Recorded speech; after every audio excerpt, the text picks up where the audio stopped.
dando continuidade à nossa revisão. Agora a gente vai falar sobre as rochas sedimentares, né? Os ciclos sedimentares. Então, o plano de aula será a introdução a respeito das rochas sedimentares, o ciclo sedimentar, a identificação dessas rochas sedimentares, a origem delas, textura, composição mineralógica e estrutura. As rochas sedimentares, diferente das magmáticas, elas possuem um processo de formação a partir de sedimentos ou detritos e soluções. A gente pode ter, então, detritos sólidos e soluções líquidas que se tem como veículo a água. Esse processo de consolidação e formação dá-se às rochas e elas vão se acumular na superfície. Os fragmentos que são desalojados, eles passam por algumas fases, né? Então, o primeiro passo é o intemperismo da rocha pré-existente. Então, a gente tem uma rocha que já está existente na natureza. Ela passa por um intemperismo, ou ações, né, ao longo do tempo, do clima, que envolve temperatura, água, etc. A erosão, então, eu tenho o intemperismo, né, a desagregação dessas partículas, a erosão, que vai fazer com que elas se desagreguem e se descolem e desprendam, o transporte, né, dessas partículas, a deposição e a consolidação desses detritos. Então, vamos lá.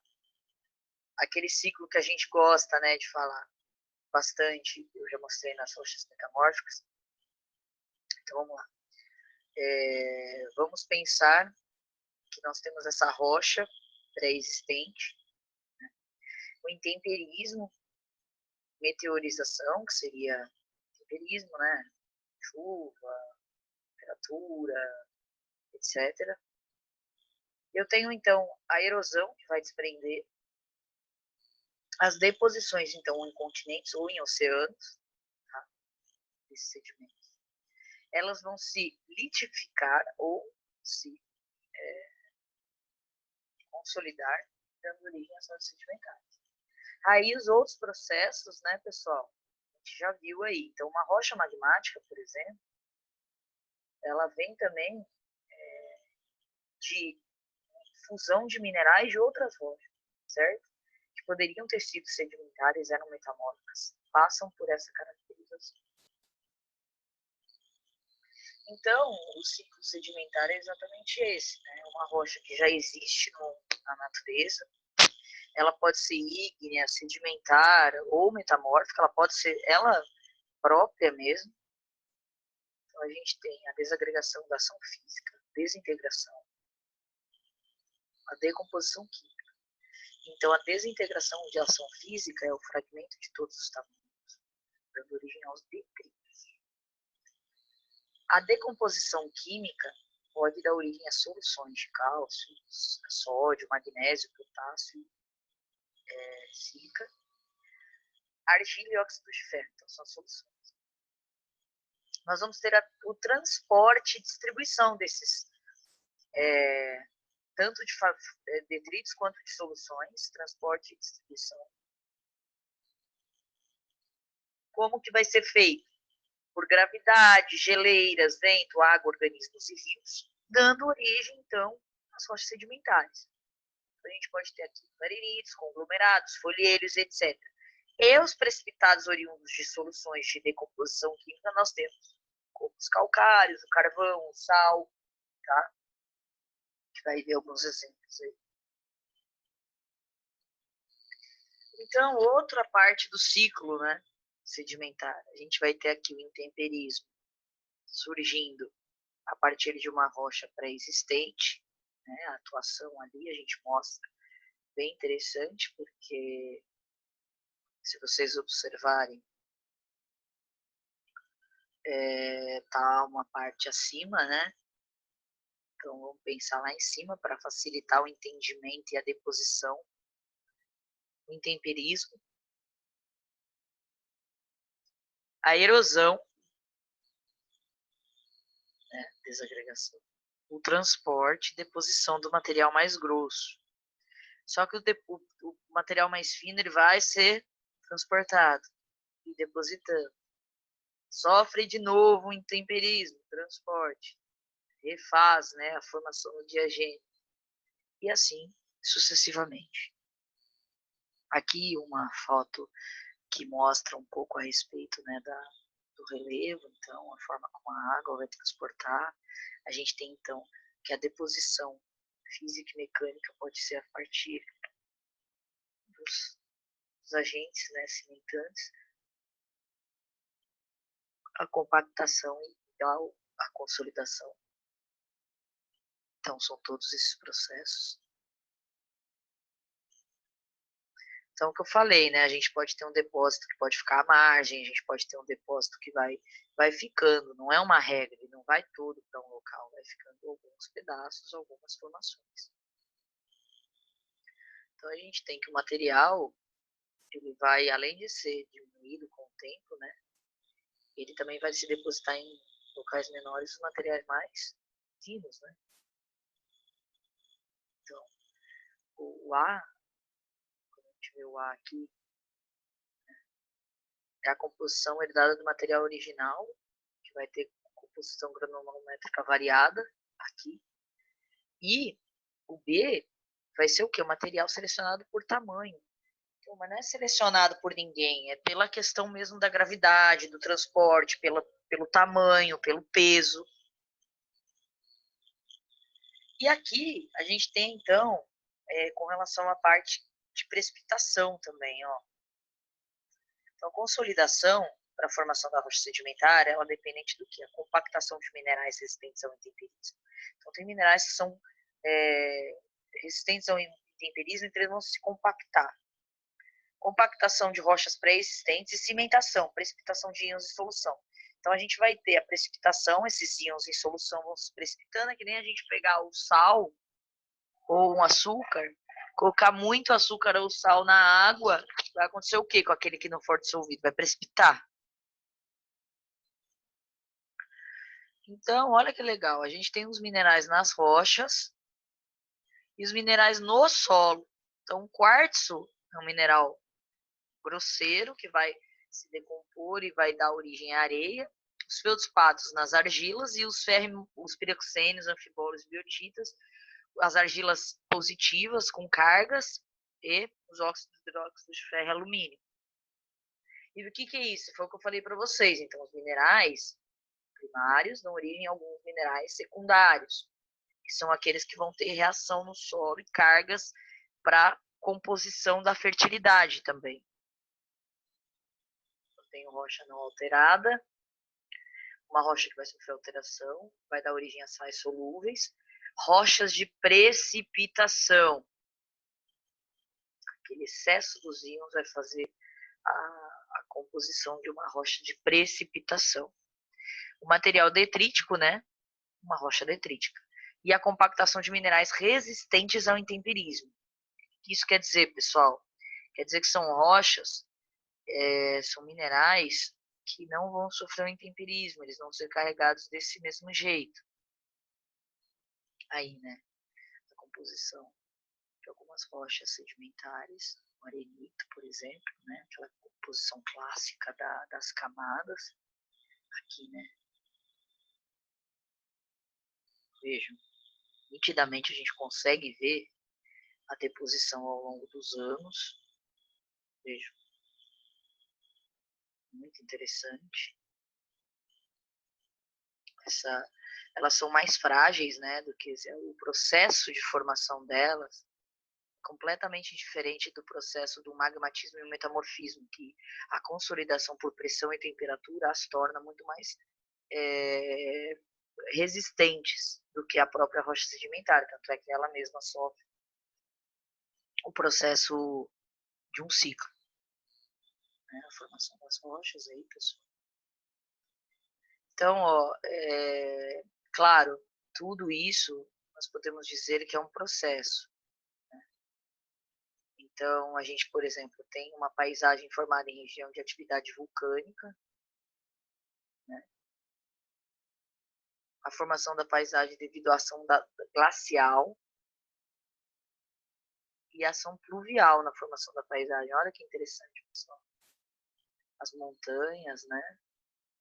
E quando a gente tem a ação do rio, é completamente diferente. Então, as principais características macroscópicas das rochas sedimentares, a gente tem, né, origem, textura, composição mineralógica e estrutura.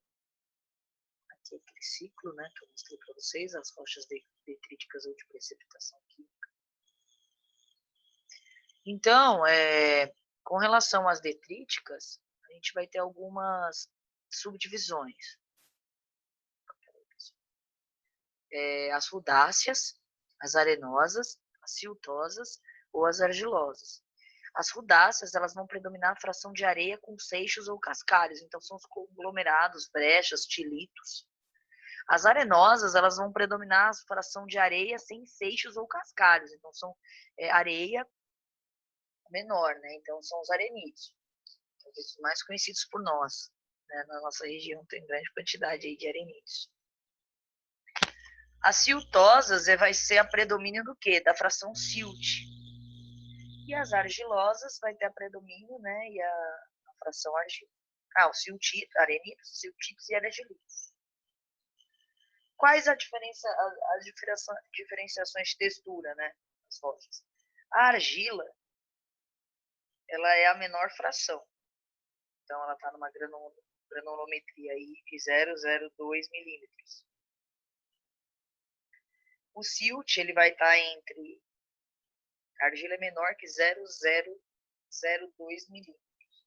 O silt, ele vai estar entre 0,002 milímetros e 0,02 milímetros. E assim, areia fina, areia grossa e o cascalho. Então, vai da granulometria das partículas. Tá, pessoal? Então, a gente tem aqui, por exemplo, os conglomerados e as brechas, feito os grânulos, né, de seixos, cascalhos. Geralmente são o quê? São geralmente formados por fragmentos de rochas, matriz arenosa ou síltica. Os arenitos mais grosseiros, né? Areia mais grossa, os arenitos finos, areias mais finas. As areias, né, são predominantemente formadas por quartos. Aí, os arenitos com 25 ou mais de 7 quartos. E os siltitos, né, esfolheiros,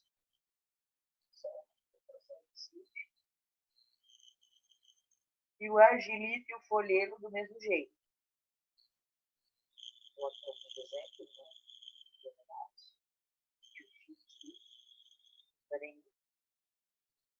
Siltitos e os argilitos.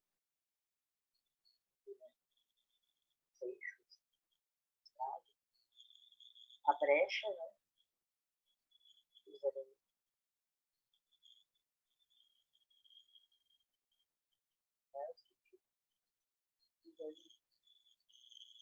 Bom, já que elas não são detríticas, são consideradas as precipitações, então elas podem ser químicas ou orgânicas, certo? As químicas não detríticas são os calcários. Calcários a gente está bem familiarizado, são vastamente utilizadas na agricultura, exploração da rocha. Nós tiramos aí um instrumento muito importante para a agricultura, que são os calcários, responsáveis aí pela correção do solo. Então, a rocha calcária ela é explorada, ela é basicamente triturada, formando calcário, e esse calcário ele vai ter ação sobre o solo para fazer correção de pH, disponibilizar cálcio, magnésio e solubilizar ou diminuir a ação do alumínio tóxico, além de melhorar características em relação à microbiologia e disponibilidade de nutrientes. Então, a gente vai ter calcários dolomíticos, calcíticos. E qual a diferenciação entre calcários dolomíticos, calcíticos e magnesianos, que são os mais encontrados? Na realidade, a porcentagem de magnésio. Calcíticos são calcários com menos de 5% de óxido de magnésio. Calcários magnesianos, eles variam entre 5% e 12%, e acima de 12% de óxido de magnésio são conhecidos como os dolomíticos. Aqui, né, as características de calcita, dolomita, em relação às rochas. As texturas não detríticas, aí a gente vai ter o sílex, né, que é química. As concreções ferruginosas, também são químicas. As fosfatadas orgânicas, os fosforitos. As carbonosas orgânicas, as turfas do carvão. E as salinas, as evaporitos. Que é aquele que eu mostrei para vocês, né? Qual a característica das salinas, dos evaporitos? Que elas possuem, então, a deposição da água do mar em locais próximos. Essa lagoa ela vai sofrer evaporação e os sedimentos, então, são os evaporitos. Aqui é a composição mineralógica e cimentação das rochas sedimentares. Então, a gente tem, né, as características das rochas com os grânulos e a cimentação. Quais são as principais cimentações, né, os cimentos que a gente tem aí para a formação dessas rochas? A gente tem a hematita, goethita, matéria orgânica, calcita, dolomita, sílica, argila. A solubilidade, então, está relacionada à presença de calcita, solúvel, pouco solúvel, presença de dolomita, insolúvel, presença da sílica, insolúvel quando a gente tem uma coesão mais frágil de solo de gelo de barro, né? A presença da argila. Tá? As estruturas, então a gente tem as estruturas maciças, em placas, folhas, terrosas, estratificadas, granulares. E aqui, né, aquele trabalhinho que eu passei para vocês a respeito da identificação das rochas. Vamos lá. As propriedades que estão descritas no material, né, aqui. Então, o número 1, lembra que eu passei para vocês entre o 1, 2 e o 3 são os arenitos, que diferenciam entre as composições deles. O 4 e o 5 são siltitos. O 6 é um folhelho. 7 e o 8 são argilitos. 9, conglomerado ferruginoso. O 10, o 11 e o 12 são calcários. Tá?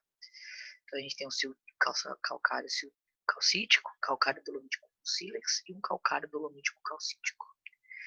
Então vejam a estrutura da deposição, né? É bem característico então da deposição das camadas. Então, quando a gente volta para o quadro auxiliar da identificação, a gente tem então a composição deles para dar a denominação desses nomes. Detrítica ou química. O único químico que nós temos aqui é o calcário. Então aqui a gente vai ter a cimentação deles, né? As estruturas e a textura, né? Bom, pessoal, sobre a aula das rochas sedimentares, era isso que eu queria falar com vocês. Eu vou deixar algumas questões no grupo de revisão para vocês resolverem como base de estudo para a prova. E eu espero que vocês tenham aproveitado o curso, né? Tenham aproveitado as aulas. Desejo a todos aí um bom período de descanso de férias, pós-prova, e que nós voltemos bem animados no semestre que vem e que tudo isso tenha passado da melhor forma possível para todos. Agradeço a atenção, forte abraço.